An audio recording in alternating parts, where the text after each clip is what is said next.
إله إلا الله وحده لا شريك له وأشهد أن محمدا عبده ورسوله صلى الله تعالى عليه وعلى آله وصحبه وسلم تسليما كثيرا.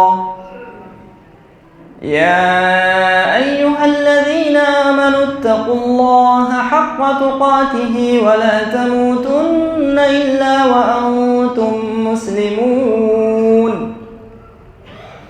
يا أيها الناس اتقوا ربكم الذي خلقكم من نفس واحدة وخلق منها زوجها وبث منهما رجالا كثيرا ونساء واتقوا الله الذي تساءلون به والأرحام إن الله كان عليكم رقيبا. يا أيها الذين آمنوا اتقوا الله وقولوا قولا سديدا يصلح لكم أعمالكم ويغفر لكم ذنوبكم ومن يطع الله ورسوله فقد فاز فوزا عظيما. أما بعد فإن خير الحديث كتاب الله وخير الهدي هدي محمد صلى الله عليه وسلم وشر الأمور محدثاتها وكل محدثة بدعة وكل بدعة ضلالة وكل ضلالة في النار. فأعوذ بالله السميع العليم من الشيطان الرجيم من همزه ونفخه ونفثه. بسم الله الرحمن الرحيم. يا أيها الذين آمنوا لا تكونوا كالذين آذوا موسى فبرأه الله مما قالوا وكان عند الله وجيها. وقال تعالى ولقد كرمنا بني آدم. وقال النبي صلى الله عليه وسلم لا يدخل الجنة من لا يأمن جاره بوائقه. رب اشرح لي صدري ويسر لي أمري واحلل عقدة من لساني يفقهوا قولي. سبحانك لا علم لنا إلا ما علمتنا إنك أنت العليم الحكيم. সমস্ত প্রশংসা সমস্ত গুণগান সেই মহান পাক আল্লাহ রব্বুল আলামিনের জন্য, যিনি আমাদেরকে আজকে এই জুমার দিনে আসার এবং জুমা খুতবা শোনার তৌফিক দিয়েছেন। সালাত ও সালাম নাজিল হোক সমস্ত আম্বিয়া ও রসুলগণের ওপর, বিশেষভাবে আমাদের প্রিয় নবী মুহাম্মদুর রাসূলুল্লাহ সাল্লাল্লাহু আলাইহি ওয়াসাল্লামের ওপর। সম্মানিত মুসলিম সমাজ, আজকে আলোচনার বিষয়বস্তু গুরুত্বপূর্ণ একটি বিষয়। যেই অন্যায় কাজে বা যেই গুনহায় অনেকেই অজান্তে লিপ্ত, আবার অনেকেই জেনে শুনে সেই গুনহায় লিপ্ত, আর তা হচ্ছে মানুষকে কষ্ট দেওয়া। মানুষকে কষ্ট দেওয়া। আমাদের মাঝে অনেকেই এমন মানুষ রয়েছে যারা অন্যকে কষ্ট দিয়ে থাকে। আল্লাহর কোন সৃষ্টিকে আর সবচাইতে শ্রেষ্ঠ সৃষ্টি মাখলুক হচ্ছে মানুষ। আল্লাহ রাব্বুল আলামিন মানুষকে সবচাইতে বেশি সম্মানিত করে সৃষ্টি করেছেন। ওয়ালাকাদ কাররামনা বানি আদম, নিঃসন্দেহে আমি আদম সন্তানকে সম্মানিত করেছি। রব্বুল আলামিন আরও ইরশাদ করেন লাকাদ খালাকনাল ইনসানা ফি আহসানি তাকওয়িম, নিঃসন্দেহে আমি মানুষকে অতি উত্তম করে সৃষ্টি করেছি, উত্তম আকার আকৃতি গঠন দিয়ে সৃষ্টি করেছি। যত সুন্দর করে আল্লাহ রব্বুল আলামিন মানুষকে সৃষ্টি করেছেন, কোন পশু পাখিকে এমনকি জিনকেও আল্লাহ এত সুন্দর করে সৃষ্টি করেননি। যত বৈশিষ্ট্য আল্লাহ রব্বুল আলামিন এই মানুষকে দিয়েছেন, কোন সৃষ্টিকে আল্লাহ রব্বুল আলামিন দেননি। সুতরাং মানুষকে কষ্ট দেওয়া হারাম। আর তার মধ্যে যারা আল্লাহর প্রতি বিশ্বাসী মুমিন মুসলিম, আল্লাহ রব্বুল আলামিন যা বিশ্বাস করতে বলেছেন তা বিশ্বাস করে, তাদেরকে কষ্ট দেওয়া আরো কঠিন হারাম। মানুষদের মাঝে আবার যারা মুসলিম উম্মাহকে জান্নাতের পথ দেখিয়ে থাকে, উলামায়ে কেরাম এবং দ্বীনের দাঈ, তাদেরকে কষ্ট দেওয়া আরো বেশি মারাত্মক অপরাধ। সুতরাং এই সম্পর্কে আজকে আলোচনা করব। আল্লাহ রব্বুল আলামিন আমাদের সকলকেই যেন মানুষকে কষ্ট দেওয়া থেকে, কাউকে কোনো সৃষ্টিকে ক্ষতি করা থেকে আমাদের সকলকেই বেঁচে থাকার তৌফিক দান করেন, আমিন। শরীয়তের বিধান লা দারারা ওয়ালা দিরার। নবী সাল্লাল্লাহু আলাইহি ওয়াসাল্লামের হাদিস, লা দারারা ওয়ালা দিরার, কারো ক্ষতি সাধন করবে না এবং তোমারও যেন কেউ ক্ষতি সাধন না করে। না আপনি অন্যর ক্ষতি করবেন, না অন্যরা আপনার ক্ষতি করবে। এমনকি নিজের কোনো অঙ্গ প্রত্যঙ্গের ওপর সীমা লঙ্ঘন করাকে, নিজের কোনো শরীরের কোনো কিছুকে ক্ষতিগ্রস্তে ফেলা, আত্মহত্যা করাকেও আল্লাহ রব্বুল আলামিন হারাম করেছেন। অন্যের ওপর তো, অন্যকে তো কষ্ট দেওয়া দূরের কথা, আপনি নিজের ওপরও কোনো এমন ক্ষতি করতে পারবেন না। আপনি নিজের কোনো অঙ্গ প্রত্যঙ্গের ওপর ক্ষতি করতে পারবেন না। এমনকি এমন মেডিসিন নেওয়া, যে মেডিসিনে আপনার শরীর স্বাস্থ্যের ক্ষতি সাধন হবে, তা আল্লাহ এবং রসুল হারাম করেছেন। এটি শরীয়তের কায়দা বা নীতিমালা। জি, আপনি অন্যেরও ক্ষতি করতে পারবেন না এবং নিজেরও ক্ষতি করতে পারবেন না। আল্লাহ রাব্বুল আলামিন ইরশাদ করেন, ওয়ালা তাসুবুল্লাযীনা ইয়াদউনা মিন দুনিল্লাহ, অর্থাৎ তোমরা তাদেরকে গালি দিও না যারা আল্লাহ ছাড়া অন্যকে আহ্বান করে, পূজা করে। তাদের দেব দেবীকেও গালি দিও না। একটি তাফসীর হচ্ছে যে আপনি যারা আল্লাহ ব্যতীত অন্যের পূজা করে তাদেরকে গালি দিও না।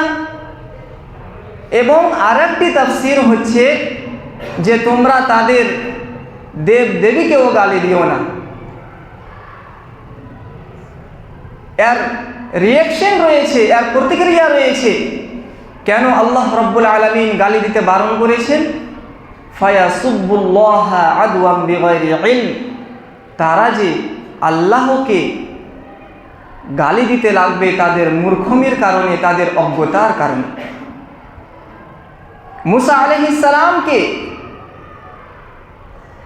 ইহুদিরা এবং ইহুদিদের পূর্বপুরুষ বনি ইসরাইলরা কষ্ট দিয়েছিলেন, অথচ তারা মুসা আলাইহিস সালামের উম্মত।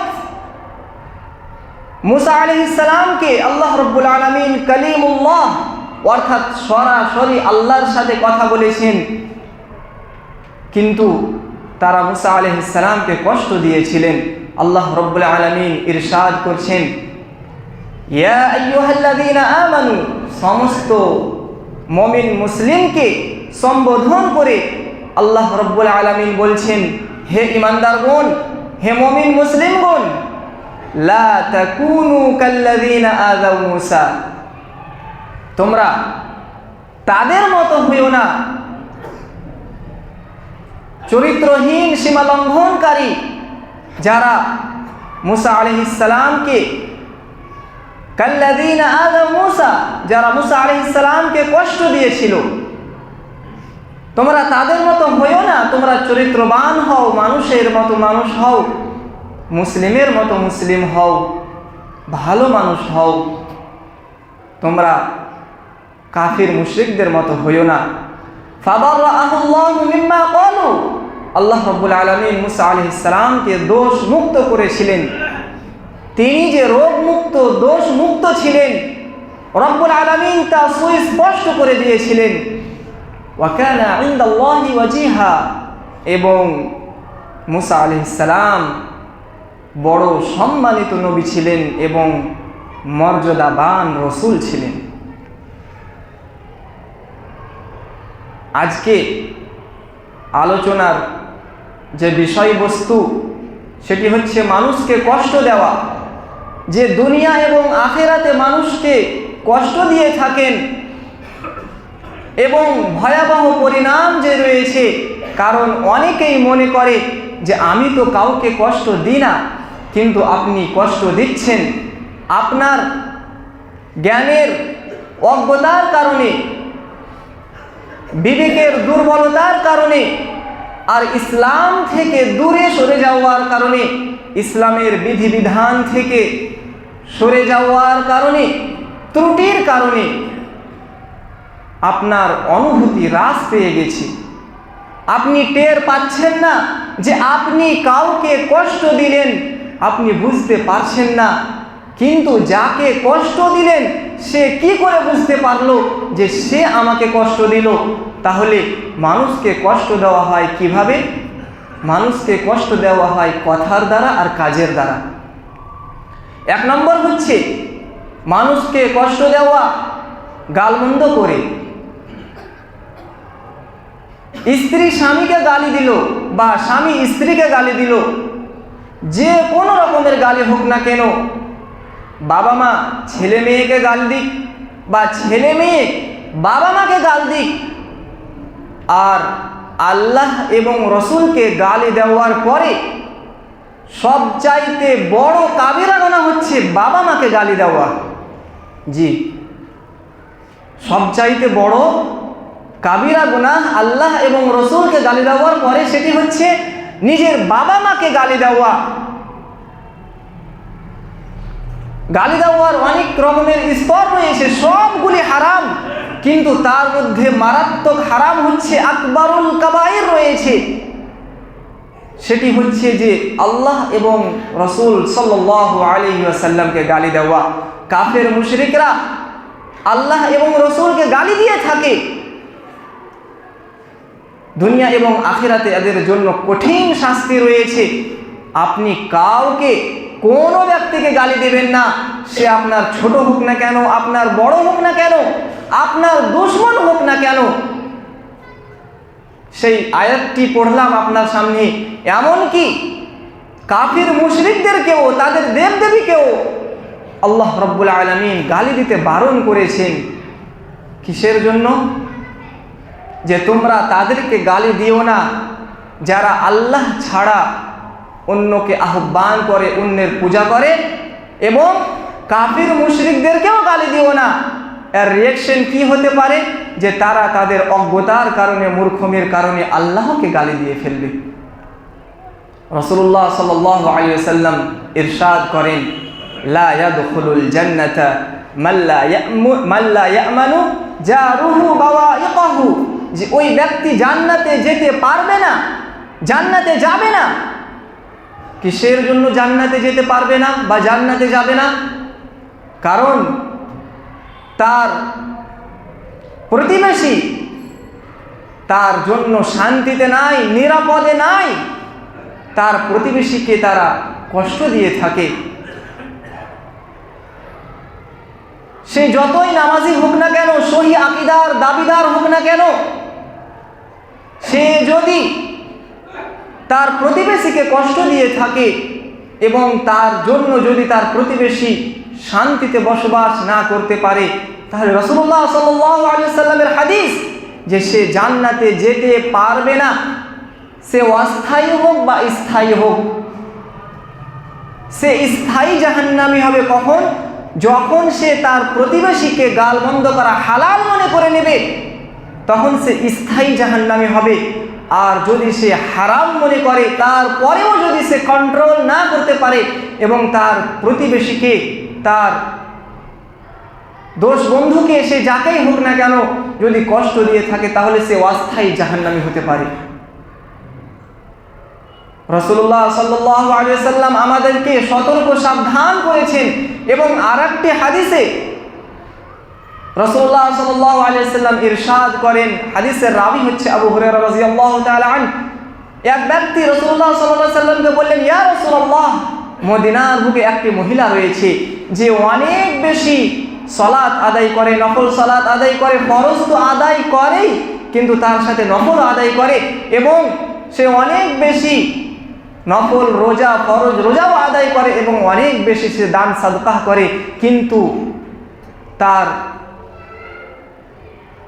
কিন্তু তার চরিত্রের কারণে তার পাড়া প্রতিবেশী শান্তিতে নাই।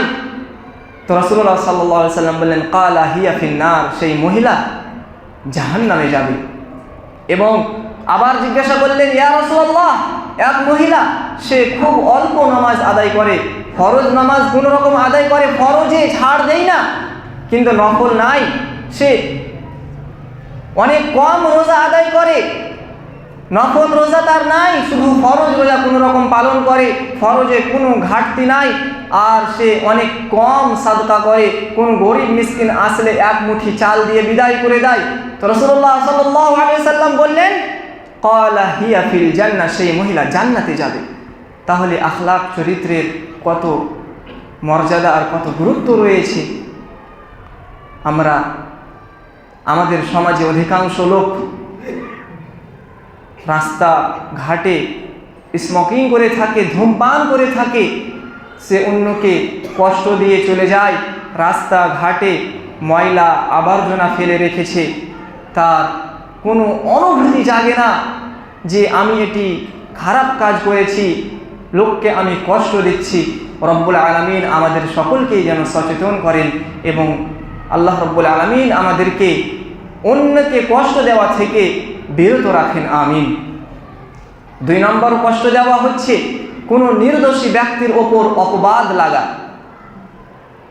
আপনি যে কোনো অপবাদ লাগান না কেন, যে সে খারাপ লোক, সে একটা বাজে লোক, তার হাত ভারী, তাকে টাকা পয়সা ধার দিলে সে রিটার্ন করে না, বা তার সাথে কোনো বিজনেস ব্যবসা করিয়েন না, অথচ কথাগুলি সব মিথ্যে। আর যদি সত্য হয় তাহলে আপনি সরাসরি তার সংশোধন করুন, আপনি অন্যকে কেন বলে বাড়াবেন? আর যদি দেখেন যে অন্যের ক্ষতি হয়েছে বা অন্যের ক্ষতি হবে, আমি যদি তাকে সতর্ক সাবধান না করি, তাহলে সেখানে অন্যকে ক্ষতি থেকে বাঁচানোর জন্য গীবত জায়েজ রয়েছে। কিন্তু যতটা তার ভিতরে অপবাদ রয়েছে, এমন নয় যে তার ভিতরে এতটুকু রয়েছে আর আপনি বাড়িয়ে অনেক কিছু বলে দিলেন, তিলকে তাল করে দিলেন। তো যতটা আপনি তার বেশি অপবাদ লাগাবেন এবং অন্যকে বলবেন, তার কঠিন শাস্তি আপনাকে ভুগতে হবে। রাসূলুল্লাহ সাল্লাল্লাহু আলাইহি ওয়াসাল্লাম, আল্লাহ কোরআনে কারিমে ইরশাদ করেন, ওয়াল্লাযীনা ইউযুনাল মুমিনিনা ওয়াল মুমিনাতি বিগাইরি মাকতাসাবু, কেউ যদি কোনো মুমিন নর নারীকে কষ্ট দিয়ে থাকে অথচ তার কোনো অপরাধ নেই, তার কোনো অপরাধ নেই, তারপরেও সে মুসলিম নর নারীকে, মুমিন নর নারীকে কষ্ট দিয়ে থাকে, ফাকাদ ইহতামালু বুহতানা ওয়া ইসমান মুবিনা, তাহলে সে গুনাহের বোঝা বহন করলো। আর সুস্পষ্ট গুনাহের বোঝা তার কাঁধে চাপিয়ে দেওয়া হলো। তাহলে আমাদের দরকার কি যে কাউরির গীবত করা এবং কাউরির দোষ চর্চা করা। আরেকটি হচ্ছে যে মানুষের, এখানে তো বুঝতে পারলেন যে অপবাদ লাগা বা গীবত করা এটি হারাম, কিন্তু মানুষকে সতর্ক সাবধান করার জন্য শুধু গীবত করা জায়েজ। আরেকটি হচ্ছে মানুষের গীবত করা এবং দোষ চর্চা করা এবং মানুষকে বলে বেড়া যে তার ভিতরে এমন এমন দোষ রয়েছে। এটিকে আল্লাহ তাআলা মরা ভাইয়ের গোশত খাওয়ার সাথে উদাহরণ দিয়েছেন। আল্লাহ রাব্বুল আলামিন ইরশাদ করেন, আইয়ুহিব্বু আহাদুকুম আন ইয়াকুলা লাহমা আখিহি মাইতান ফাকারিহতুমু, যে তোমরা কি পছন্দ করবে যে তোমরা তোমাদের মরা ভাইয়ের মাংস গোশত খাবে? কারণ মৃত ব্যক্তি যেমন আপনাকে বারণ করতে পারবে না যে আপনি আমার গোশত খেও না, ঠিক তেমনই আপনি যার দোষ চর্চা করে বেড়াচ্ছেন, যার গীবত করে বেড়াচ্ছেন, সে তো আপনার সামনে নাই, সে তো দেখতে পাচ্ছে না যে সে আমার ব্যাপারে লোককে কি উল্টা পাল্টা বলে বেড়াচ্ছে। তাই আল্লাহ রাব্বুল আলামিন নিজের মৃত্যু ভাইয়ের গোশত খাওয়ার সাথে উদাহরণ দিয়েছেন। আল্লাহ রাব্বুল আলামিন আমাদের সকলকেই যেন বাঁচিয়ে রাখেন। এবং আরেকটি মানুষকে কষ্ট দেওয়ার বিষয় যেটি হচ্ছে যে আপনারা কোনো এক জায়গায় 3 ব্যক্তি রয়েছেন, 3 জন রয়েছেন এবং একজনকে ছাড়া আপনারা 2 জন কোনো কথা বলছেন, সে আপনি ভালোই কথা হোক না কেন, আর বিশেষভাবে যখন সফরে রয়েছেন তখন একজনকে ছেড়ে যদি আপনারা কোনো কথা বলেন, কোনো চাল চালেন, তাহলে এটি হারাম। কারণ যদিও আপনি তার ব্যাপারে ভালো কথা বলছেন, কিন্তু তার একটি মনে কষ্ট পেতে পারে এবং সে উল্টা ধারণা করতে পারে যে সে হয়তো আমার ব্যাপারে উল্টো পাল্টা বলছে, আমাকে মারার প্ল্যান করছে। তাই এমনকি 3 ব্যক্তি রয়েছেন এবং এক ব্যক্তি বাংলা ভাষা বুঝে, উর্দু বুঝে না, কিন্তু আপনারা উর্দু ভাষাতে কথা বলছেন এবং সে আপনাদের সাথেই রয়েছে, কিন্তু সে উর্দু ভাষা বোঝে না, সেখানে আপনার উর্দু ভাষা বলাও হারাম। আপনাকে বাংলাতেই বলতে হবে, কারণ সে তো বুঝতে পারছে না যে আমার ব্যাপারে সে কি বলছে। আরেকটি হচ্ছে যে মানুষের ব্যাপারে কুধারণা রাখা। জি, অনেকেই এমন ব্যক্তি রয়েছে যারা রাস্তাঘাটে সালাম দিয়ে থাকে এবং মানুষ চলার ক্ষেত্রে অনেক রকমের টেনশনে থাকে বা অনেক চিন্তা বা ধ্যান নাও যেতে পারে, সাথে সাথেই সেই মানুষটা মনে করে নিল যে আমি একে সালাম করলাম, তার কাছে অনেক পয়সা রয়েছে, তার জন্য হয়তো সে আমার সালামের জবাব দিল না, আমাকে তুচ্ছ মনে করলো। জি না, এমনটা নয়। আপনাকে ভালো ধারণাগুলি ভাবতে হবে, কারণ দুনিয়ায় চলার ক্ষেত্রে মানুষের অনেক রকমের টেনশন থাকতে পারে, বা আপনার দিকে সে দেখলো কিন্তু সে বুঝতে পারেনি যে সে আমাকে সালাম করেছে। তার জন্য মানুষের ব্যাপারে বলা হয়েছে যে তোমরা তোমাদের ভাইয়ের ব্যাপারে 70টি উযুর তালাশ করো, যে হয়তো সে বুঝতে পারেনি বা হয়তো সে অন্য কোনো ধ্যানে ছিল। কিন্তু না, আমাদের সমাজ এত নোংরামির দিকে চলে গেছে যে কুধারণা রাখতে অনেক বাহাদুর হয়ে গেছে। আপনাকে সব সময় সুধারণা রাখতে হবে এবং মানুষের ব্যাপারে আপনারা যত বেশি ভালো ধারণা রাখবেন, আল্লাহ অত বেশি আপনাকে সম্মানিত করবেন। আরেকটি হচ্ছে যে ধূমপান করা এবং জর্দা খাওয়া। আপনি রাস্তাঘাটে, গাড়িতে, ট্রেনে, সফরে ধূমপান করছেন এবং মানুষকে কষ্ট দিচ্ছেন। আমরা সকলেই জানি এবং মানি যে মসজিদে যেমন পেঁয়াজ এবং রসুন খেয়ে প্রবেশ করতে হয় না, আমরা সকলেই জানি এবং মানি। তাহলে তার চাইতে বেশি নিকৃষ্ট হচ্ছে যে আপনি মসজিদে প্রবেশ করবেন আর তার আগে ধূমপান করে এলেন এবং কোনো জর্দা পান খেয়ে এলেন বা কোনো গুটকা খেয়ে এলেন। তাহলে আপনি কি করে কনফার্ম হতে পারেন যে আমার ইবাদতগুলি আল্লাহ রাব্বুল আলামিন কবুল করবেন? জি না, আমাদেরকে বেঁচে থাকতে হবে এবং সব সময় আমাদেরকে সচেতন হয়ে থাকতে হবে। এবং আর একটি পয়েন্ট হচ্ছে যে মানুষকে ছোট মনে করা। আমরা সমাজে চলার ক্ষেত্রে অনেককেই আঘাত দিয়ে থাকি এবং অনেককেই তুচ্ছ তাচ্ছ করে থাকি। যে না, আপনি কোনো দিনও কাউকে ছোট মনে করবেন না। আল্লাহ রাব্বুল আলামিন সে আপনার চাইতে যতই টাকা পয়সার ক্ষেত্রে বা দুনিয়াতে ইজ্জতের ক্ষেত্রে ছোট হোক না কেন, সে হয়তো আল্লাহ রাব্বুল আলামিনের কাছে সব চাইতে শ্রেষ্ঠ মানুষ হতে পারে। এবং আর একটি মানুষকে কষ্ট দেওয়া ধারণ হচ্ছে রাস্তাঘাটে বসে থাকা। আমরা রাস্তাঘাটে বসে থাকি এবং অনেক মহিলারা যায়, অনেক মানুষও এবং যায়, দেখা মাত্রই তার দোষ চর্চা করতে থাকি। রাস্তার ধারে বসে থাকা রাসূলুল্লাহ সাল্লাল্লাহু আলাইহি ওয়াসাল্লাম নিষেধ করেছেন। তো সাহাবীরা জিজ্ঞাসা করলেন যে আমাদের বাড়িঘর তো ছোট। সেই সময় কিন্তু আমাদের মতো বাড়িঘর ছিল না, যে বাড়ির মধ্যেই বালকনি রয়েছে, বারান্দা রয়েছে, বড় বড় ঘর রয়েছে। সেই সময় ছোট ছোট ঘর, শুধু কোনো রকমের শোয়া এবং বসা যেত, বাকি তারা রাস্তার ঘাটে বসে থাকতো। তো রাসূলুল্লাহ সাল্লাল্লাহু আলাইহি সাল্লাম বললেন যে যদিও তোমরা রাস্তায় বসে থাকবে তাহলে রাস্তার হক আদায় করো। রাস্তার হক কি? গদ্দুল বাসার, নিজের চোখকে নিচে রাখতে হবে।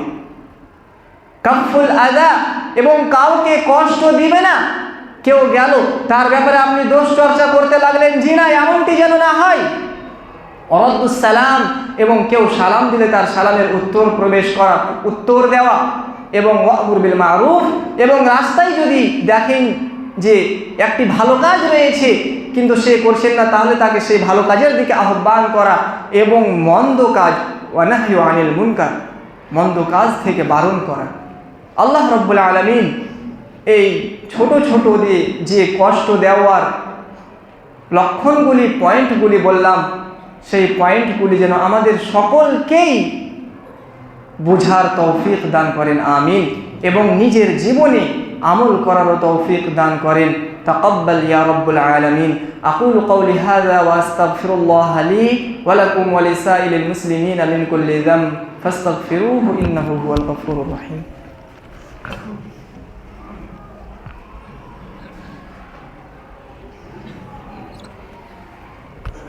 আলহামদুলিল্লাহি ওয়াহদাহু ওয়াসসালাতু ওয়াসসালামু আলা মান লা নাবিয়্যা বা'দা, আম্মা বা'দ। ফাআউযু বিল্লাহি মিনাশ শাইতানির রাজীম। বিসমিল্লাহির রহমানির রহিম। ইন্নাল্লাহা ওয়া মালাইকাতাহু ইউসাল্লুনা আলান নবী ইয়া আইয়ুহাল্লাযীনা আমানু সাল্লু আলাইহি ওয়া সাল্লিমু তাসলিমা। আল্লাহুম্মা সাল্লি আলা মুহাম্মাদিন ওয়া আলা আলি মুহাম্মাদ কামা সাল্লাইতা আলা ইব্রাহিম ওয়া আলা আলি ইব্রাহিম ইন্নাকা হামিদুম মাজিদ।